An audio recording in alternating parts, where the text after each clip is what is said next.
Congress MLC అభ్యర్థులుగా Addanki Dayakar, Shankar Naik, Vijayashanti nomination వేశారు. అటు సిపిఐ అభ్యర్థిగా నెల్లకంటి సత్యం నామినేషన్ వేశారు. CM Revanth Reddy, deputy CM Bhatti Vikramarka, PCC chief Mahesh Kumar Goud, మంత్రులు, ఎమ్మెల్యేలు, సిపిఐ నేతలు ఈ కార్యక్రమంలో పాల్గొన్నారు. మరోవైపు కాంగ్రెస్ అభ్యర్థుల నామినేషన్లకు మద్దతునిచ్చింది ఎంఐఎం. ఆ పార్టీ ఎమ్మెల్యేలు హాజరయ్యారు. అయితే నామినేషన్ దాఖలు చేసేందుకు ముందు గన్ పార్క్ లో అమరవీరుల స్థూపానికి నివాళులర్పించారు కాంగ్రెస్ అభ్యర్థులు. అనంతరం వాళ్ళకి CM Revanth Reddy B form అందజేశారు. దీనికి సంబంధించి మా స్పెషల్ కరెస్పాండెంట్ చారిని అడిగి మరిన్ని వివరాలు తెలుసుకుందాం. చారి,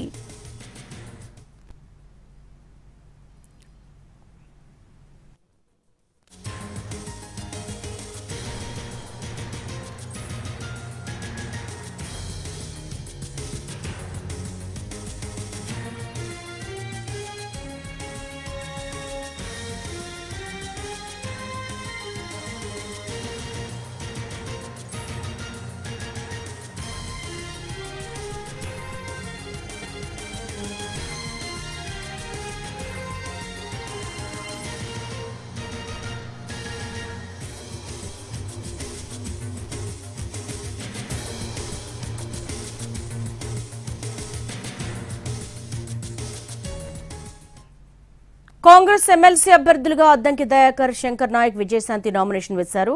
ప్రస్తుతం దీనికి సంబంధించి ఇన్పుట్స్ అడిగి తెలుసుకుందాం. మా స్పెషల్ కరెస్పాండెంట్ చారిని అడిగి. చారి,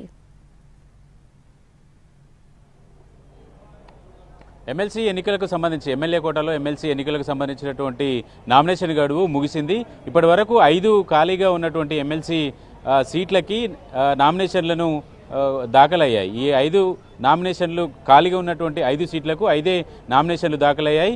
అధికార పార్టీ నుంచి అద్దంకి దయాకర్, అలాగే శంకర్ నాయక్, విజయశాంతి ఈ ముగ్గురు నామినేషన్ని దాఖలు చేశారు. మిత్రపక్షమైనటువంటి సిపిఐ పార్టీకి ఒక ఎమ్మెల్సీ సీటు కాంగ్రెస్ పార్టీ ఇచ్చినటువంటి నేపథ్యంలో సిపిఐ పార్టీ నుంచి నెల్లికంటి సత్యం తన నామినేషన్ని దాఖలు చేశారు. ఇక బీఆర్ఎస్ పార్టీకి సంబంధించి బీఆర్ఎస్ పార్టీ తన సంఖ్యాబలం రీత్యా ఈ ఒక ఎమ్మెల్సీ సీటు గెలుచుకునేటువంటి అవకాశం ఉంటుంది కాబట్టి ఆ సీటు దాసోజు శ్రవణ్ నామినేషన్ దాఖలు చేశారు. 5 ఖాళీగా ఉన్నటువంటి ఎమ్మెల్సీ సీట్లకి 5 మాత్రమే నామినేషన్లు దాఖలయ్యాయి కాబట్టి ఎన్నిక అనేది ఏకగ్రీవమే అనేది దాదాపు కన్ఫర్మ్. రేపు ఈ రోజు వచ్చినటువంటి నామినేషన్ల పత్రాలకు సంబంధించినటువంటి స్క్రూటినీ ప్రక్రియ ఉంటుంది. రేపు స్క్రూటినీ తర్వాత 13వ తేదీ విత్డ్రాకి అవకాశం ఉంటుంది. నామినేషన్ వేసినటువంటి వాళ్ళు ఎవరైనా సాధారణంగా ఎక్కువ నామినేషన్లు వచ్చాయంటే విత్డ్రా చేసుకోవడానికి వెసులుబాటు ఉంటుంది.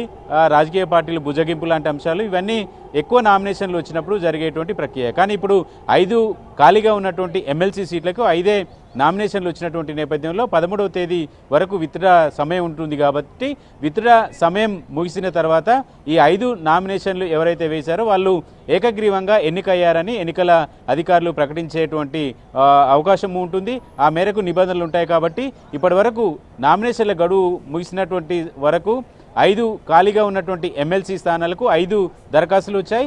స్క్రూటినీ అలాగే విత్డ్రా గడువు ముగిసిన తర్వాత ఈ 5గురు ఎమ్మెల్సీ అభ్యర్థులు ఎవరైతే ఉన్నారో వారిని అధికారికంగా ఎమ్మెల్సీగా ఎన్నికైనట్టు ప్రకటిస్తారు. అది 13వ తేదీ సాయంత్రం ఈ ప్రకటన ఉండబోతోంది.